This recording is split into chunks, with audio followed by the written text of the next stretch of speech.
नमस्कार, स्वागत है आप सभी का आपदा के सामने के एक और खास अंक को लेकर हाजिर हूं मैं कृतिका। इससे पहले आपदा का सामना के बाकी अंकों में हमने जाना है कि आपदा से पहले हमें किस तरीके से तैयार रहना चाहिए ताकि उस आपदा से निपटा जा सके और अपने परिवार को किस तरीके से बचा सकते हैं। और आज के इस खास अंक की अगर हम बात करें तो आज के इस खास अंक में हम बात करेंगे कैप को लेकर, यानी कॉमन अलर्टिंग प्रोटोकॉल, सामान्य चेतावनी प्रोटोकॉल। अब आखिर ये कैप है क्या और ये किस तरीके से काम करता है, इसकी हमें ज़रूरत क्यों पड़ी और अभी तक कैप के जरिए हमने आपदा से पहले किस तरीके की तैयारियां की हैं और इन तैयारी में किस तरीके से सफलता मिली है, इन तमाम सवालों के जवाब आज हम अपने आज के इस खास अंक में जानेंगे। और इस खास अंक में इन तमाम सवालों के जवाब देने के लिए हमारे साथ स्टूडियो में मौजूद है हमारे साथ मेहमान, और साथ ही एक मेहमान हमारे साथ ऑनलाइन भी इस वक्त जुड़ेंगे। तो सबसे पहले आपको हमारे आज के खास कार्यक्रम के मेहमानों से रूबरू करा देते हैं। हमारे साथ में स्टूडियो में मौजूद है इस वक्त लेफ्टिनेंट जनरल सैयद अता हसनैन जी, जो कि एनडीएमए के सदस्य हैं। हसनैन साहब, बहुत बहुत स्वागत है आपका। शुक्रिया। साथ ही हमारे साथ में समुदाय प्रतिनिधि इस वक्त मौजूद है स्टूडियो में, जिनका नाम है प्रियंका सिंह जी। प्रियंका जी, आपका भी बहुत बहुत स्वागत है। नमस्कार। हमारे साथ में इस वक्त आईएमडी के वैज्ञानिक भी स्टूडियो में मौजूद हैं, आर.के. जनमणि जी। जनमणि साहब, आपका भी बहुत बहुत स्वागत है। नमस्कार। और इस वक्त ऑनलाइन जो हमारे साथ खास मेहमान जुड़ रहे हैं वो है अमित अरोड़ा जी, जो कि आईएएस हैं और इस वक्त गुजरात के कच्छ में डीएम की जिम्मेदारियां इस वक्त निभा रहे हैं। आपका भी बहुत बहुत स्वागत है अरोड़ा साहब। सबसे पहले हसनैन साहब, आपसे मेरा सवाल है इस कैप को लेकर के। मैं चाहूंगी कि आप हमारे जो दर्शक हैं उनको आसान भाषा में समझाएं कि आखिर ये कैप शब्द क्या है, इसका मतलब क्या है आसान भाषा में। मेहरबानी बहुत बहुत। कॉमन अलर्टिंग प्रोटोकॉल, कैप, एक सिस्टम, कैप्स उसको कहते हैं पूरे को, एक सिस्टम है, अनेक सिस्टम बनाया गया है जी। चेतावनी देने के लिए।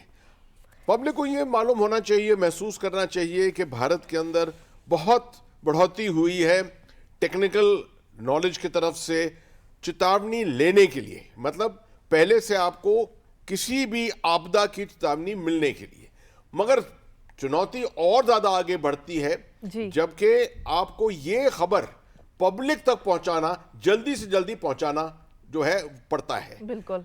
आमतौर पर यह होता है कि अगर आप मैस तरीके से, मतलब बहुत एक पूरी पब्लिक को, पॉपुलेशन को ये पहुंचाना चाहते हैं खबर को, तो इसके लिए आप अनेक सिस्टम्स पहले फॉलो करते थे। मगर इस सिस्टम में सिंपली यही है कि आपको एक जीआईएस मैप पे एक पॉलीगन बनाकर और उसके अंदर जितने मोबाइल नंबर हैं वो कैप्चर कर सकते हैं और उनके ऊपर आप एक मैस अलर्ट सिस्टम फॉलो कर सकते हैं। ये जो भी एजेंसी है, जो अलर्ट एजेंसी है, वो इसको पिकअप करके और इसको दे सकती है। और लोकल जो एसडीएमए है वो उसको लोकल लैंग्वेज में, वहीं के लोकल लैंग्वेज के अंदर इसका अनुमान करके, अनुवाद करके और इसको मैस तरीके से भेज सकती है। मैं समझता हूं सबसे बड़ी इसकी जो मिसाल है हाल में जो हुई है वो, उसके बारे में आपको डिस्ट्रिक्ट मजिस्ट्रेट साहब भुज की भी सुनाएंगे, बताएंगे इसके बारे में, मगर कच्छ के जो है वहां से सुनाएंगे। 32 मिलियन मैसेज हमने साइक्लोन बिपरजॉय में इस साधन के जरिए पब्लिक को पहुंचाए, जिससे कि उनको पूरी चेतावनी दी कि कब बिपरजॉय साइक्लोन जो है उसका लैंडफॉल हो रहा है, कहां हो रहा है और क्या क्या पब्लिक को उसके लिए उपाय करने चाहिए ताकि उसका असर जो है वो कम से कम हो। बिपरजॉय में, गुजरात में और कच्छ के इलाके में एक भी फर्टिलिटी नहीं हुई। आपसे मेरा सवाल है कि आखिर आईएमडी किस तरीके से अपनी जिम्मेदारियां इसके जरिए निभाता है, किस तरीके से अलर्ट जारी किए जाते हैं आईएमडी की तरफ से। ये जो सिस्टम ऐसे है कि भारत मौसम विज्ञान विभाग को जो रोल है तो ये अर्ली वार्निंग जो जेनरेट करता है। तो जो प्राकृतिक आपदा है, चाहे भारी बारिश हो, जैसे फ्लड का सिचुएशन होता है, और जैसे साइक्लोन का भी बताया जो विपर्जय का, तो साइक्लोन तो एक ऑलरेडी सक्सेसफुल स्टोरी है। अभी ये जैसे अभी चल रहा है हीट वेव, तो अभी जैसे पंजाब, हरियाणा, इवन दिल्ली में भी सभी को मैसेज मिलता है।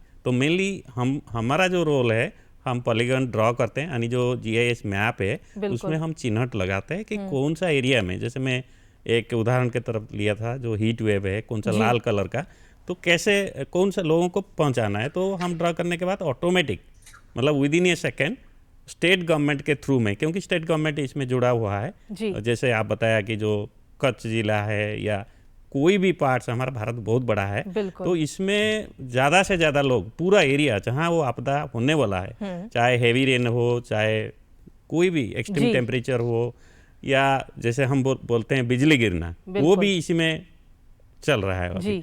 तो इसी में मेरे ख्याल से ये लेटेस्ट टेक्नोलॉजी है। तो ओनली हमारा जो निवेदन है कि जो आम आदमी है, जो जनरल पब्लिक है, जी। वो मैसेज को देखे और अकॉर्डिंगली कार्रवाई इमीडिएट लें, तब ये मैसेज का वैल्यू है। बिल्कुल, यानी कि अगर ये कहा जाए कि जो टेक्नोलॉजी है उसमें, उसके जरिए हमें सफलता तो काफी मिली रही है, जिसका हाल ही में हमने जीता जागता उदाहरण अभी बिपरजॉय का देखा है गुजरात में। बिल्कुल। अमित अरोड़ा साहब के पास सीधा चलते हैं। अमित अरोड़ा साहब, क्योंकि आप वहां पर डीएम हैं और कई सारी जिम्मेदारियां आपके सर पे हैं, सभी लोगों को सुरक्षा भी मुहैया करानी है, तो ऐसे में जब बिपरजॉय आया था तो उस दौरान आप किस तरीके से भूमिका आपने निभाई और लोगों तक इस जानकारी को पहुंचाया? आपका खुद का एक्सपीरियंस किस तरीके का रहा है? नहीं, आई थिंक डिजास्टर और इलेक्शंस, ये दो ऐसे कोर काम हैं जो कलेक्टर या डीएम के इंस्टीट्यूशन सेंट्रिक रहते हैं। बिल्कुल। तो बिपरजॉय जब था तो आई थिंक स्टेट गवर्नमेंट और सेंट्रल गवर्नमेंट से एक बहुत क्लियर मैसेज था कि anything is tolerable but casualties are not tolerable. जी। तो even NDMA, state government, central government, all were actively involve जहां तक कि डिजास्टर की प्लानिंग इज कंसर्न।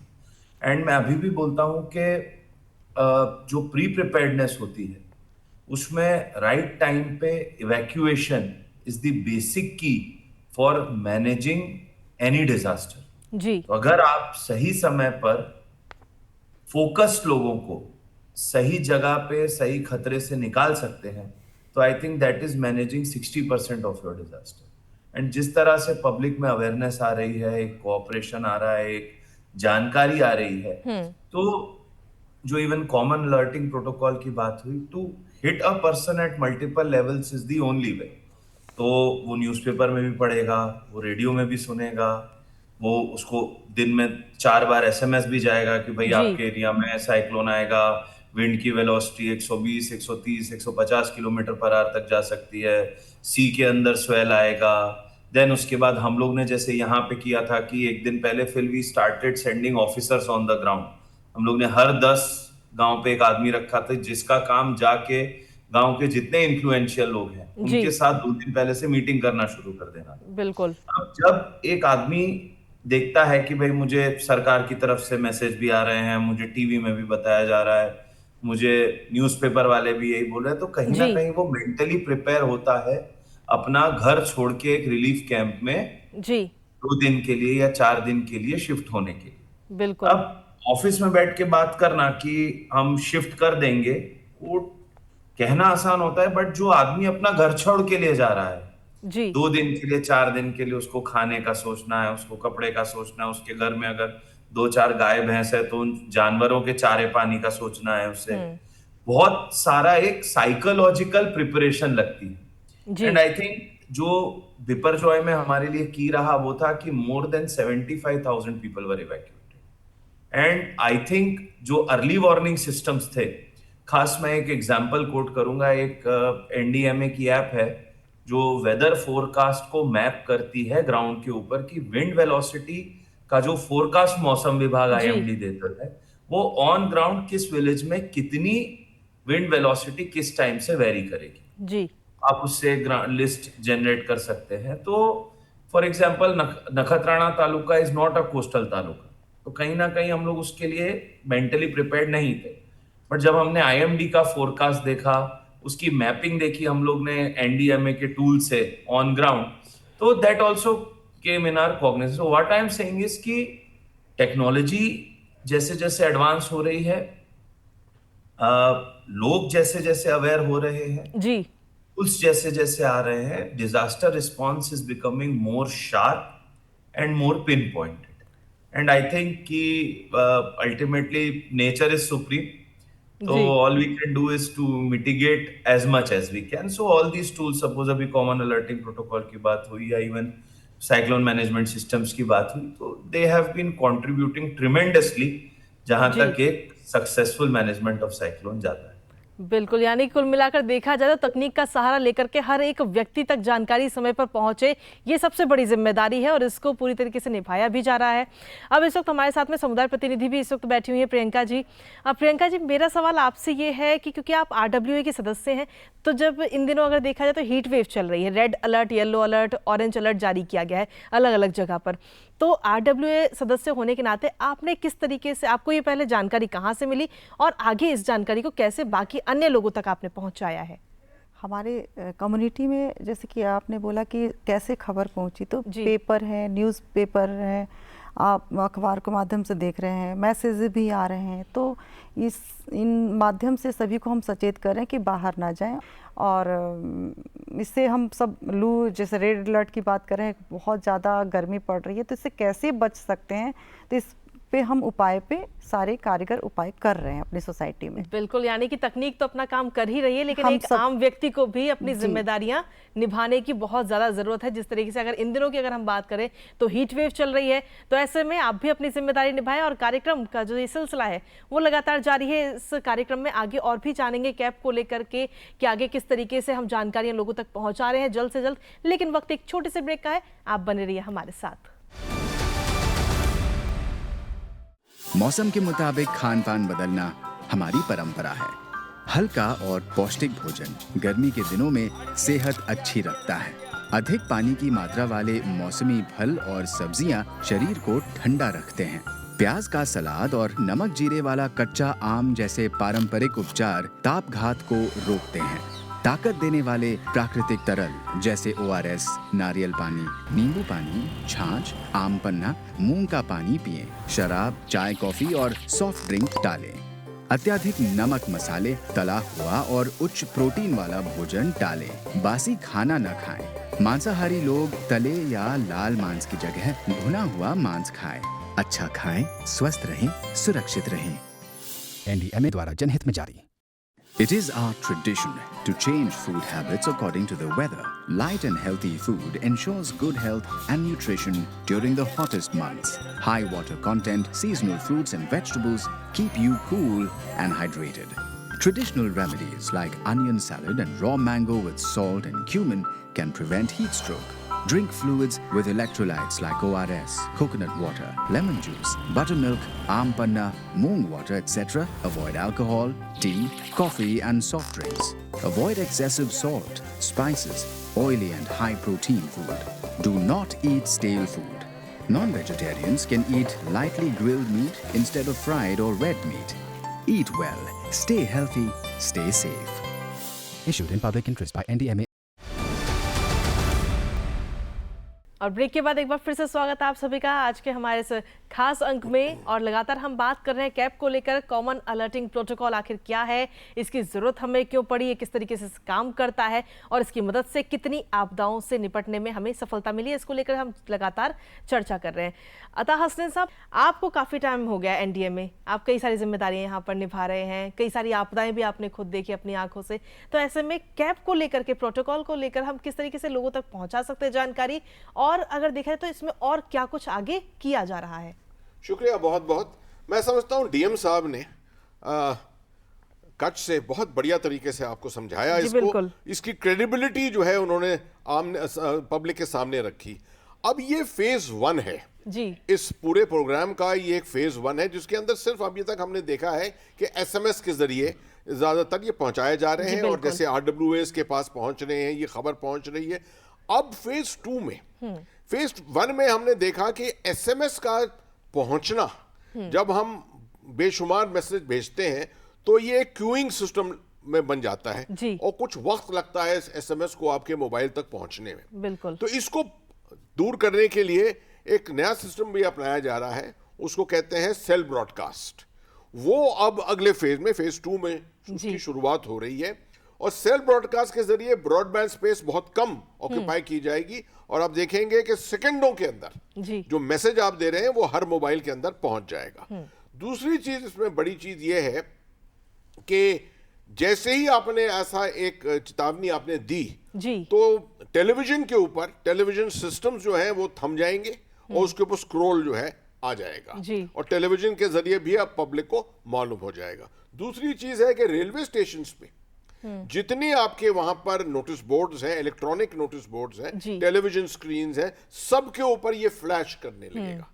और मैं समझता हूं आखिरी चीज है कि नेशनल हाईवे अथॉरिटी के जो सड़कें हैं जी। उन पे जो बड़े बड़े बिलबोर्ड लगते हैं, बिल्कुल इलेक्ट्रॉनिक बिलबोर्ड लगते हैं, उनके ऊपर भी इसकी चेतावनी जो है वो फ्लैश करने लगेगी। जी। इस तरह से आप देख रहे हैं कि रेलवे स्टेशंस, रोड्स के ऊपर, घरों के अंदर, टेलीविजन में, हर जगह एक मैस मैसेजिंग सिस्टम शुरू होगा। जी। मैं समझता हूं कि आरडब्ल्यूएस के लिए बहुत एक सुझाव एक होगा कि आपके अपने व्हाट्सएप ग्रुप्स इतने होते हैं, बिल्कुल। तो इस खबर को लेकर और इसको बढ़ाना, इसके ऊपर और ज्यादा सिलसिला जो है उसके बारे में बताना कि क्या आगे करना चाहिए, जी। ये सब जो है आरडब्ल्यूएस की जवाबदारी बन जाती है। जी। प्रियंका जी, इस पर आपकी राय क्या है? किस तरीके से आरडब्ल्यूएस में आगे अपनी जिम्मेदारियां निभा सकता है? सर ने बहुत अच्छा सुझाव दिया, क्योंकि आपदा प्रबंधन का मतलब है कि जनता को हम ज़्यादा से ज़्यादा जो नुकसान होगा आपदा से, उनसे हम बचा सकें। तो ये उपाय हमारे जो भी कम्युनिटी के लोग रहते हैं कि हमारे पास बहुत नंबर होते हैं, मैसेजेस आते हैं अननेसेसरी, तो उस मैसेज का हम उनको बता सकते हैं कि हमारे एरिया में या हमारे जो भी आसपास जो भाई बंधु, उनको कैसे बचाया जाए। तो उपाय करने के हम उपाय कर सकते हैं। सर, मेरा सवाल आपसे ये है कि जिस तरीके से आईएमडी की अगर हम बात करें तो आईएमडी की तरफ से कई सारे अलर्ट्स जारी किए जाते हैं, red alert, yellow alert, orange alert, तो आखिर ये श्रेणियां क्या है? आप किस तरीके से आइडेंटिफाई करते हैं इस चीज़ को? देखिए, आईएमडी का अभी जो प्रेजेंट अलर्टिंग सिस्टम है उसमें 4 कलर है। जैसे ग्रीन मतलब नथिंग, मतलब कुछ नहीं है अलर्ट एरिया पर, और ऐसे भी ये मैसेज हम भेजते नहीं हैं। तो हमारा जो मैसेजिंग शुरू होता है वो येलो अलर्ट से, उसको इसीलिए दिया जाता है कि एक प्रिपेयरनेस के लिए कि आप थोड़ा वेट करिए और इसको वॉच करिए, लाइक दैट। तो उसके बाद फिर नेक्स्ट जो अलर्ट सिस्टम हमारा ऑरेंज आता है। ऑरेंज कलर मतलब be prepared actually, I mean जो हमारा जो आपदा या भविष्यवाणी कर रहे हैं कि ऐसे कुछ हो रहा है, जैसे ये गर्मियाँ चल रहा है, हमने पहले ऑरेंज अलर्ट जारी किया था दिल्ली के लिए कि ऐसे ऐसे डेवलप हो रहा है। तो लास्ट फेज जो है रेड अलर्ट है। रेड मतलब टेक एक्शन, मतलब अभी आप जो है सारा एक्शन जो है इम्प्लीमेंटेड है आपका एरिया में, और मैसेज में लिखा जाता है कि जो गर्मी या उष्ण लहर, सीवियर हीट वेव, तो इसलिए आप ये करिए, पानी के साथ चलिए, अपना सर में कपड़ा रख के, बहुत सारा जो रहता है सेफ्टी टिप, वो सारा वो इम्प्लीमेंटेड है। इससे बचने के लिए ये एक अलर्ट रहना और अपने को प्रिपेयर करना और एक्शन लेना जो बोलते हैं वो बहुत ज़रूरी है। जी, शुक्रिया सर। अमित जी, अगला सवाल मेरा आपसे है, कैप को लेकर के आपकी तरफ से क्या कुछ सुझाव आप देना चाहेंगे? क्योंकि आपने विपर्यय जैसी आपदा को देखा तो उसमें इस दौरान कई सारी चुनौतियों का भी सामना आपने किया होगा, तो आपसे जानना चाहेंगे कि क्या और सुझाव होने चाहिए जिन्हें कैप में ऐड ऑन किया जाए? फ्यूचर में जिस तरह से हम लोग वेदर फोरकास्ट या इवेंट प्लानिंग देख रहे हैं कि आप जीआईएस सेलेक्ट करके लोकलाइज ब्रॉडकास्ट कर सकते हैं, point number 1, which is a very effective feature. Second, जितने ऑलरेडी वर्किंग सिस्टम्स हैं, चाहे वो आपका मोबाइल हो, चाहे आपका टेलीविजन हो, चाहे जैसे अभी बात करी कि बिलबोर्ड्स हो, कि उनको ओवरराइड करके ये मैसेज अपने जो टारगेट लोग हैं उन तक पहुंचा सकता है। जी। सो आई थिंक हम सब ने बिपरजॉय में देखा कि IMD forecast was pin point accurate, मतलब इंटरनेशनल वेबसाइट्स भी उस समय प्रिडिक्ट कर रही थी, बहुत ज्यादा उस समय प्रिडिक्शंस की एक वेव आई हुई थी, but in the end everyone realized कि the most accurate prediction was given by IMD. Exactly जो ट्रेजेक्टरी आईएमडी ने बताई थी वही साइक्लोन ने फॉलो करी, and that is the reason कि we could be well prepared. तो आई सी कि जिस तरह से टेक्नोलॉजिकल एडवांसमेंट आ रहा है, एक कहीं ना कहीं डे टू डे लाइफ में वेदर प्रिडिक्शन, वेदर प्लानिंग उसका भाग बनेगा, और उससे लोगों को छोटे छोटे नुकसान भी जो होते हैं वो ना हो, छोटी छोटी प्लानिंग का वो हिस्सा बन सके, भविष्य में हम लोग उसको देखेंगे। बहुत बहुत शुक्रिया अमित जी। तो जिस तरीके से आज के इस खास कार्यक्रम में हम लगातार बात कर रहे हैं कैप को लेकर के कि आखिर किसी भी आपदा से पहले अगर हमें जानकारी मिल जाए कि ये आपदा आने वाली है तो हम खुद को और अपने परिवार को पहले से ही सुरक्षित उस आपदा से रख सकते हैं। चर्चा लगातार जारी है और ब्रेक के उस पार हम बात करेंगे कि आखिर आम व्यक्ति इसमें अपनी भूमिका किस तरीके से निभा सकता है खुद को और अपने परिवार को बचाव करने के लिए। लेकिन रुकेंगे उससे पहले एक छोटे से ब्रेक के लिए, आप बने रहिए हमारे साथ। गर्मियों में जब तापमान 40 डिग्री पार करने लगे, ऐसे में ठंडे घर सिर्फ आराम ही नहीं, जीवित रहने के लिए भी अनिवार्य हो गए हैं। हम सभी कम लागत वाले शीतलन के आसान तरीके अपना सकते हैं, जैसे सोलर रिफ्लेक्टिव सफेद पेंट, ठंडी छत तकनीक, वायु रोशनी संचार और cross ventilation, thermocol insulation, hollow ईंटें, छत पे घास की गठरी रखना या बेल लगाना। अगर आप नई इमारत बना रहे हैं तो सादी दीवारों की जगह कैविटी दीवार तकनीक का उपयोग करें। जाली वाली और झरोकेदार दीवारें धूप को रोकती है और वायु प्रवाह बढ़ाती है। रंग रोगन के लिए चूना या मिट्टी जैसी प्राकृतिक चीजों का इस्तेमाल करें। कांच का उपयोग कम करें। घर के आसपास स्थानीय पेड़, लता वाली हरी दीवारें तथा इंडोर पौधे गर्मी को मात देते हैं। अमल करने से पहले विशेषज्ञ की सलाह लें। जीवन में ठंडक लाएं, घर को स्वर्ग बनाएं। NDMA द्वारा जनहित में जारी। With summer temperatures exceeding 40 degrees Celsius, cooler homes is a matter of survival, not just comfort. We all can use cost-effective cooling methods like solar reflective white paint, cool roof technology, air light and cross ventilation, hollow bricks, thermocol insulation, keeping haystacks or growing vegetation on roofs to beat the heat. If you are constructing a new building, use cavity wall technology instead of regular walls. Lattice walls and louvered openings allow maximum airflow while blocking the heat. Use natural materials like lime or mud to coat walls. Avoid glass if possible. Growing local trees around your home, green walls using creepers and indoor plants can help beat the heat. Consult an expert before implementation. Live cool. There's no place like home. Issued in public interest by NDMA. और break के बाद एक बार फिर से स्वागत है आप सभी का आज के हमारे इस खास अंक में। तो डीएम साहब हमारे साथ इस वक्त लगातार बने हुए हैं। अमित जी, जिस तरीके से सचेत ऐप को लेकर के कहीं ना कहीं बहुत ज़्यादा सरकार की तरफ से जोर दिया जा रहा है कि हर किसी के फ़ोन में ये ऐप ज़रूर होनी चाहिए क्योंकि डिजिटल का ज़माना है। तो अगर कोई भी प्रोटोकॉल के ज़रिए कोई भी मैसेज, SMS या कोई भी चेतावनी अगर जारी की जाती है तो सचेत ऐप के माध्यम से हर व्यक्ति तक पहुँचे, इस पर आपकी क्या राय है? Definitely I think early warning, जैसा मैंने कहा कि एक साइकोलॉजिकल लेवल पे हम अलर्ट कर सकें, बार बार उस आइडिया को रीइंफोर्स कर सकें कि आप डेंजर जोन में। इनफैक्ट हम लोग ने आई थिंक कोविड में देखा था जी कि जो एप्स थी वो इवन आदमी की लोकेशन से बता देती थी कि वो किसी कंटेनमेंट जोन के अंदर तो नहीं है, उसके आसपास कितने कोविड के दूसरे मरीज हैं। तो आई थिंक आगे सचेत ऐप में हम चाहेंगे भी कि मान लीजिए हमने इवैक्यूएशन कराया है, बट किसी खेत में कोई आदमी है जो कोस्टल एरिया पे बैठा है और साइक्लोन के इम्पैक्ट एरिया में आता है, तो शायद हम सचेत ऐप से ये भी जान पाएंगे कि कितने लोग अभी भी डेंजर जोन में हैं। बिल्कुल। It will make our job much more planned and make even our ground staff much more accountable. तो उसने कहा कि मैंने ये गांव खाली करा दिया है, बट अगर मुझे दिखता है सचेत ऐप के थ्रू कि भाई नहीं अभी भी 2000 लोग हैं जो आपके इम्पैक्ट एरियाज में, तो may be will be able to plan better. तो नहीं, डेफिनेटली आज मोबाइल के जमाने में सबके पास मोबाइल है, सबके पास स्मार्टफोन्स है, तो अगर हम उसका उपयोग डिजास्टर का इम्पैक्ट मिटिगेट करने में कर सकते हैं तो आई थिंक उससे अच्छा कोई यूज इसका नहीं हो सकता। जी बिल्कुल, बहुत बहुत शुक्रिया अमित जी। अता हसनैन साहब, जिस तरह के सचेत ऐप को लेकर हम चर्चा कर रहे हैं, इसमें आगे का क्या कुछ दृष्टिकोण है कि इस ऐप को आगे इस तरीके से हम काम करेंगे, इस तरीके से ये लोगों तक जानकारियां पहुंचाएगा, चेतावनी देगा? देखिए, क्लाइमेट चेंज की वजह से अब आपदा तो आती ही रहेंगी, बिल्कुल, इसका अंदेशा तो है ही कि आपदा चलती रहेंगी। मैं समझता हूँ कि आपदा प्रबंधन, आपदा का सामना, दोनों चीज़ें एक वे ऑफ लाइफ पब्लिक के लिए बन जाएंगी। और उस वे ऑफ लाइफ के अंदर अगर आपके पास कोई एक ऐसा साधन है, ऐप है आपके फोन में जो आपको चेतावनी दे सकता है, जो आपकी लोकेशन पर भेज सकता है किसी टर्बुलेंट रीजन के अंदर से, तो मैं समझता हूं कि इससे बढ़िया कोई और चीज हो नहीं सकती।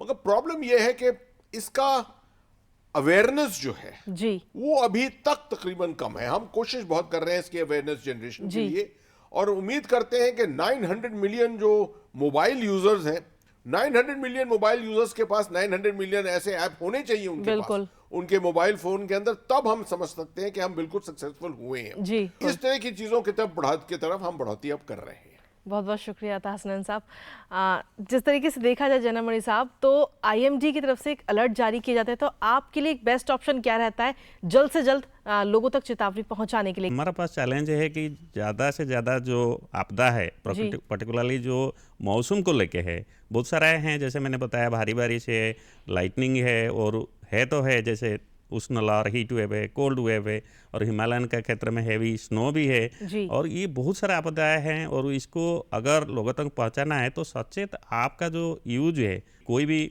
मोबाइल खोल के देख सकता है कि वो रेड जोन में है, ऑरेंज। कोविड में ऑलरेडी डेमोन्स्ट्रेटेड है, सीवियर वेदर में भी हम लोग भेज चुका है, ये भी अच्छा है। लेकिन वही है कि जो 90 मिलियन लोग हैं स्मार्टफोन में, अगर उसको डाउनलोड करें तो हमारे के लिए काम आसान भी हो जाएगा और जान भी कम होगा। तो मैं यही बोलूँगा कि इसका अगर सारा भारत में सारे लोग इसको यूज करेंगे तो ये जो लाइटनिंग है और जो बाढ़ बिल्कुल अचानक आ जाना जैसे हिमाचल में हुआ, तो ये मेन है कि मैसेज जल्दी पहुंच जाए घर तक। जी, बहुत बहुत शुक्रिया सर। प्रियंका जी, अब सचेत ऐप को लेकर के आपकी सोसाइटी में आप किस तरीके से इसके बारे में जानकारियां लोगों तक पहुंचाएंगी कि आपकी सोसाइटी में हर एक पर्टिकुलर व्यक्ति के फ़ोन में ये ऐप ज़रूर डाउनलोड हो? जी, बहुत धन्यवाद। हाँ, ये सचेत ऐप बहुत ही, जिसका नाम ही है सचेत, इसका मतलब है कि आपको अलर्ट किया जा रहा है कि ये हमारे मौसम ऐसा होगा, तो आप एक प्लानिंग कर सकते हैं। कहीं आपको जाना है, हिल स्टेशन जाना है, तो आपको ऐप में पहले से पता होगा कि उस स्थान पे ये ऐसी संभावना है, तो आप उसके लिए प्लान कर सकते हैं। तो इससे हमारा जो जानमाल है उससे हमारी वो नुकसान कम होगा, क्योंकि हम जाए नहीं, तो हम प्लान से हम अपने सिस्टम को ठीक कर सकते हैं। जी, बहुत बहुत शुक्रिया। अता हसनैन साहब, एक आखिरी सवाल आपसे मैं लेना चाहूँगी। जो दर्शक इस वक्त हमें देख रहे हैं उनके लिए क्या मैसेज है, वो इस चीज़ में किस तरीके से सचेत रह करके सुरक्षित रह सकते हैं?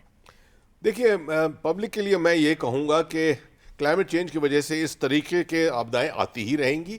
आपको ज़्यादा से ज़्यादा अगर आपदा प्रबंधन के बारे में जानकारी लेनी है तो आप वेबसाइट पर जाइए, हमारे NDMA की, IMD की वेबसाइट पर जाइए, और इससे आपको बहुत जो है ज्ञान और नॉलेज इसके बारे में मिलेगी। मैं समझता हूँ कि पब्लिक को आगे के आने समय के लिए इस तरह की जो नॉलेज है, इस तरह की का ज्ञान जो है, वो अपनी जान सलामती के लिए बहुत बहुत मुफीद होगा। बहुत बहुत शुक्रिया अता हसनैन साहब, आज के हमारे खास कार्यक्रम में अपना कीमती समय देने के लिए। प्रियंका जी, आपका भी बहुत बहुत शुक्रिया हमारे खास कार्यक्रम में अपना कीमती समय देने के लिए। RK साहब, आपका भी धन्यवाद। और साथ ही अमित अरोड़ा साहब, आप ऑनलाइन हमारे साथ जुड़े, अपना कीमती समय हमें दिया, आपका भी बहुत बहुत शुक्रिया। तो जिस तरीके से आज के इस खास कार्यक्रम में हमने चर्चा की कि आखिर कैप की जिम्मेदारियां क्या हैं, क्यों इसकी ज़रूरत पड़ी हमारे देश में, और अब इसके ज़रिए, इसकी मदद से हम आपदा को पहले से जान करके कैसे लोगों तक इसको लेकर के चेतावनियाँ हम पहुँचा रहे हैं और हज़ारों लाखों जानों को हम सुरक्षित कर रहे हैं, इस पूरे मुद्दे को लेकर के आज हमने चर्चा की। इसी के साथ फिलहाल आज के इस खास अंक में इतना ही। अगली बार फिर हाजिर होंगे एक और खास अंक को लेकर। तब तक मुझे और हमारी पूरी टीम को दीजिए अनुमति। नमस्कार।